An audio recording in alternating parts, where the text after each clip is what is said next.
풍성하신 그네 자비로운 그 사랑 회개하고 주께 와 간구하여 얻으라.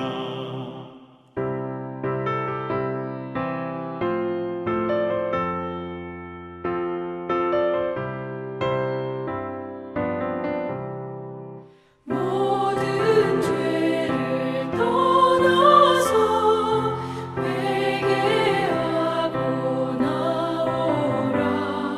주가 용서하시고 너를 영접하시리.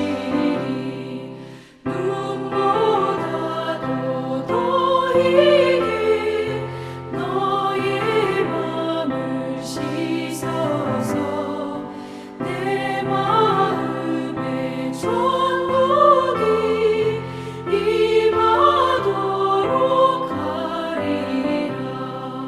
지체 말고 주께로 어서 바삐 나오라. 예비하신 구원은 지금 받을 은혜라. 좋은 기회 놓치고 슬피 후회 말지니 지금 문을 두드려 구원함을 받으라.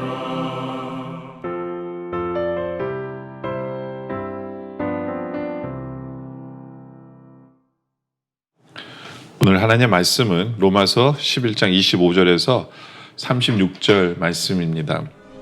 형제들아, 너희가 스스로 지혜 있다 하면서 이 신비를 너희가 모르기를 내가 원하지 아니하노니, 이 신비는 이방인의 충만한 수가 들어오기까지 이스라엘의 털어는 우둔하게 된 것이라. 그리하여 온 이스라엘이 구원을 받으리라. 기록된 바 구원자가 시온에서 오사 야곱에게서 경건하지 않은 것을 돌이키시겠고, 내가 그들의 죄를 없이 할 때 그들에게 이루어질 내 언약이 이것이라 함과 같으니라. 복음으로 하면 그들이 너희로 말미암아 원수된 자요, 택하심으로 하면 조상들로 말미암아 사랑을 입은 자라. 하나님의 은사와 부르심에는 후회하심이 없느니라. 너희가 전에는 하나님께 순종하지 아니하더니 이스라엘이 순종하지 아니하므로 이제 긍휼을 입었는지라. 이와 같이 이 사람들이 순종하지 아니하니 이는 너희에게 베푸시는 긍휼로 이제 그들도 긍휼을 얻게 하려 하심이라. 하나님이 모든 사람을 순종하지 아니하는 가운데 가두어 두심은 모든 사람에게 긍휼을 베풀려 하심이로다. 깊도다. 하나님의 지혜와 지식의 풍성함이요, 그의 판단은 헤아리지 못할 것이며 그의 길은 찾지 못할 것이로다. 누가 주의 마음을 알았느냐? 누가 그의 모사가 되었느냐? 누가 주께 먼저 드려서 갚으심을 받겠느냐? 이는 만물이 주에게서 나오고 주로 말미암고 주에게로 돌아갑니다. 그에게 영광이 세세에 있을지어다. 아멘. 우리가 29절의 말씀 보면요, 하나님의 은사와 부르심에는 후회하심이 없느니라 라고 말씀을 하고 계십니다. 그러니까 하나님께서 이스라엘 백성들을 시기하게 하셔서 이방인을 택하시고, 그렇죠? 뭐 그런 모든 과정이 하나님의 부르심이거든요. 하나님의 부르심에는 하나님 후회가 없으시다라고 말씀하시는 거죠. 하나님의 후회가 없으시다는 말씀은 뭐냐면 하나님의 부르심은 영원하다는 거예요. 한번 택하시면 택한 그 주의 백성은 영원까지 주의 자녀고 하나님의 백성으로 살게 하시는 거죠. 왜냐하면 하나님은 후회가 없으시기 때문에. 그렇죠. 그렇죠. 근데 여기 보면 부르심뿐만 아니라 은사가 따라옵니다. 하나님의 은사와 부르심에는 후회가 없다. 이 은사와 부르심은요, 이 빵과 버러 같은 거예요. 왜냐하면 하나님이 부르시면 그 사람에게는 적어도 한 가지의 은사가 주어집니다. 왜냐하면 하나님께서는 우리를 하나님의 자녀로 부르실 때 주님을 위해서 쓰임 받도록 하시는 것이 당연히 따라옵니다. 그래서 우리가 예수를 믿는 그 순간 성령님이 우리 안에 거하시거든요. 근데 성령님 우리 안에 거하시면서 성령님께서 하시는 것 중에 하나가 뭐냐면 성령의 은사를 우리에게 주세요. 성령의 은사를. 그래서 그 은사를 가지고 주님께 충성할 수 있도록 주의 백성으로 살 때 주님을 위해서 뭔가를 하면서 살아갈 수 있도록 하시는 것이 은사거든요. 그러니까 이 부르심과 은사는 이게 같이 와요. 그래서 바라기는 이 말씀을 듣는 모든 성도들이 예수를 믿는 그 믿음만 가진 것으로 끝나는 게 아니라 나에게 어떤 은사가 있는가에 대한 고민이 있기를 원하고 그 은사로서 주님을 지금 섬기고 있는 우리들이기를 원합니다. 이 은사는요, 4가지의 요소가 있어요. 4가지 요소가. 그게 뭐냐면 하고 싶다라는 마음을 가지고 하고 싶다라는 마음을 가지게 돼요. 관심을 갖는 거죠. 네. 그러니까 어쩔 때는 다른 사람이 잘 못하는 게 눈에 띄는 것도 그것도 은사예요. 왜냐하면 내가 뭔가를 알고 있다는 거거든요. 내가 할 수 있다는 생각이 들기 때문에요. 하여튼 하고 싶다라는 마음이 들었다면 내가 은사를 가지고 있지 않나를 생각해 볼 필요가 있어요. 그리고 좀 더 나아가서 잘하는 것을, 내가 뭔가를 하는데 좀 잘하는 것 같다. 그거 은사예요. 내가 뭔가를 하는데 잘하는 것 같다라고 있다면, 근데 이 잘하는 걸 알기 위해서는 나에게 허락되어진 일들을 내가 좀 해볼 필요가 있죠. 이것도 해보고 저것도 해보고 이것 못해요가 아니라 해볼 필요가 있어요. 해보면서 내가 이거는 하나님 나에게 주신 은사구나를 깨닫게 되는 거거든요. 잘하는 것. 그 다음에 남에게 도움이 되는 거야 되죠. 그렇죠. 하나님의 은사는 그냥 나 혼자 잘 먹고 잘 살라고 주시는 게 아니에요. 항상 그 은사를 통해 다른 사람이 세워지도록 하시는 게 은사거든요. 그렇기 때문에 내가 뭘 하고 있든지 간에 내가 이것을 통해서 어떻게 다른 사람을 세우고 있는가를 생각해 볼 필요가 있겠죠. 그리고 무엇보다 하나님께 영광이 되는 거죠. 그렇죠. 하나님께 영광을 돌리는 것. 하나님의 나라를 위해, 하나님의 교회를 위해, 또 하나님의 영광을 위해서 이 세상 속에서 하나님의 영광의 빛을 발하는 그러한 그 모습으로 사는 것이 바로 은사로 사는 삶이에요. 그래서 제가 바라기는 이 4가지. 하고 싶고, 그리고 잘하고 있고, 다른 사람을 세우고 있고, 다른 사람이 도움이 되고 있고, 하나님께 영광을 돌리고 있는 그런 일들을 우리 성도님들이 지금도 하고 있기를 원합니다. 만약에 그렇지 않다면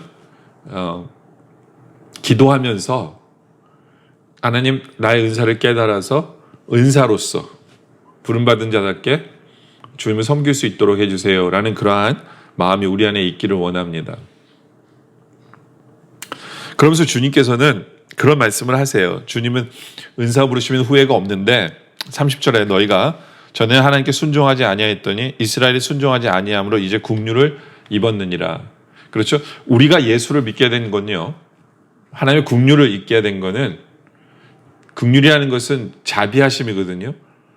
자격이 없는데 용서함을 받고 택함을 받고 자녀가 된 것, 다 그게 국률하심이잖아요. 이스라엘 백성의 불순종 때문에 그 국률이 우리에게로 왔어요. 이스라엘 백성들. 근데 30절에 이와 같이 이 사람들이 순종하지 아니하니 이는 너에게 베푸신 국률로 이제 그들도 국률을 얻게 하려 하십니다. 이게 무슨 얘기냐면 이제는 우리가 또 주님 앞에 순종하지 않잖아요. 그러면 또 하나님께서는 이제는 이스라엘 백성을 선택하시면서 이스라엘 백성들에게 국률을 베푸셔서 그들로 구원을 받게 하시는 거죠. 그렇죠? 그래서 32절에 하나님이 모든 사람을 순종하지 아니한 가운데 가두어 두시면 모든 사람에게 국률을 베풀어 베풀려 하심이라. 참 이게 신기한 거예요. 저는 그런 생각을 좀 해보거든요. 우리 기독교가 어느 나라에 들어가면 그 나라를 부강시키잖아요. 그리고 부강시키고 그 기독교가 그 나라에서 영원히 자리 잡았으면 좋겠다라는 생각을 좀 해보거든요. 근데 역사적으로 보면 그렇지가 않아요. 뭐 지금의 유럽 같은 경우에 보세요. 기독교를 통해서 나라들이 부강해졌잖아요. 근데 점점 그들의 신앙을 잃어가요. 그래서 이제는 조금 있으면 선교사를 영국이나 독일로 지금도 보내야 돼요. 왜냐하면 예수 믿는 사람들이 없어지니까. 오히려 모슬렘들이 장악하기 시작하잖아요. 그럼 그런 생각을 해보거든요. 왜 하나님께서는 이렇게 하시는 걸까? 하나님의 나라를 믿는 나라들이 계속해서 신앙을 지키게 하셔서 얼마나 좋을까? 근데 그들이 넘어지고, 근데 바로 이 섭리예요. 바로 이 섭리가 되어지는 것을 보면서 우리가 깨달아야 되는 건 뭐냐면, 이걸 통해서 이제 이스라엘 백성들이 다시 한 번 더 주의 긍휼하심 속에 들어가는 계기가 되어지는 거구나. 이게 하나님이 하시는 일이구나 라는 걸 우리가 볼 수 있어야 돼요. 하나님의 나라라고 그래서 뭐 예수를 믿는 나라라고 그래서 그 나라가 영원하지 않아요. 또 그 안에 그 사람들이 불순종하고 넘어지면서 그러면서 하나님의 긍휼하심이 또 다른 나라에로 가게 되고 이러한 것들이 있다라는 것을 우리가 기억해야 돼요. 기억해야 되는 거죠. 그러면서 사도 바울은 이걸 뭐라고 얘기하냐면 33절에 깊도다 하나님의 지혜와 지식의 풍성함이요. 그래서 그의 판단은 헤아리지 못할 것이요 그의 길을 찾지 못할 것이로다. 왜 하나님이 이렇게 하시는지 그의 지혜는 우리도 잘 몰라요. 근데 하나님의 지혜가 이 안에 있는 거예요. 하나님의 섭리와 하나님의 뜻이 있는 거죠. 그러면서 주의 마음을 34절에 누가 주의 마음을 알았느냐? 누가 그의 모사가 되었느냐? 누가 주께 먼저 드려서 갚으심을 받겠느냐? 이는 만물이 주에게서 나오고 주로 말미암아 주에게로 돌아갑니다. 그에게 영광이 세세히 있을지어다. 그렇죠? 하나님이 하시는 일이에요. 그리고 하나님의 방법이고, 그렇죠? 우린 그걸 인정하고 하나님만이 영광 받으시도록 하는 거죠. 그리고 우리는 그 안에서 감사하는 거예요. 아버지 하나님, 그래도 우리가 이렇게 예수 믿게 하시면 감사합니다. 다른 사람의 불순종을 통하여 우리가 예수를 믿게 되어진 그 주의 긍휼하심에 들어간 것은 하나님 감사합니다. 그리고 이제는 주의 긍휼하심을 받았기 때문에 이제는 우리가 흔들리지 아니하고 주께 충성할 수 있도록 주님 도와주세요. 바로 이것이 이 주의 긍휼하심이 언제든지 옮겨갈 수 있다는 것을 우리가 알기 때문에 우리가 불순종하지 않게 해주세요. 특별히 우리 자손들 불순종하지 않게 해주세요. 그래서 우리 자손들 때까지 그의 주의 긍휼하심이 다른 데로 옮겨가지 않을 수 있도록 주님 붙들어 주세요. 나는 그러한 마음과 간구가 우리에게 있기를 원합니다. 그리하여 나를 지금 택하신 주님, 그러나 그 택하심이 주의 은사와 그의 부르심이 나로 끝나는 것이 아니라 우리 세대, 우리 다음 세대, 다음 자손대에 이르기까지 계속해서 그의 후회 없으신 부르심과 은사가 우리 자손들에게 이어질 수 있도록 해달라고 그런 마음으로 기도하기를 원합니다. 기도드리겠습니다. 아버지 하나님 감사합니다. 주의 은사와 부르심에 후회가 없으시게 이미 택한 우리들 버리지 아니하시고 천국 가는 그날까지 영원히 함께 하실 줄 믿으며 주님께 감사드립니다.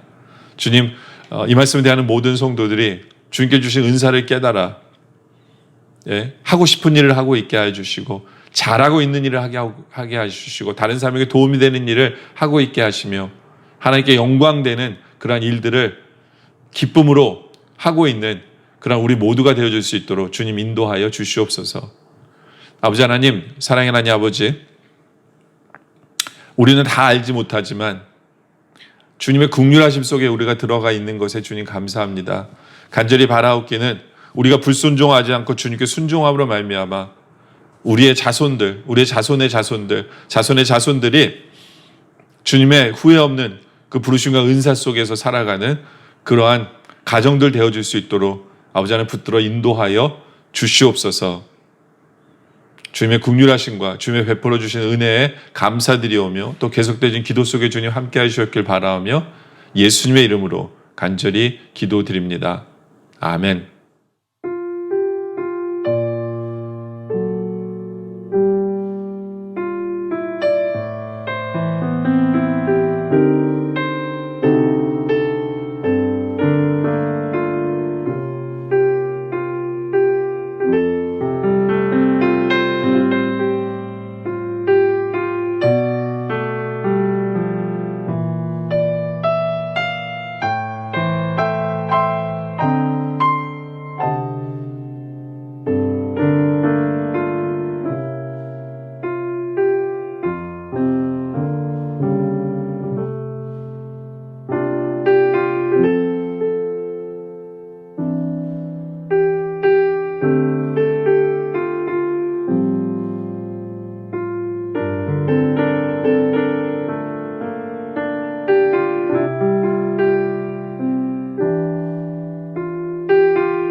주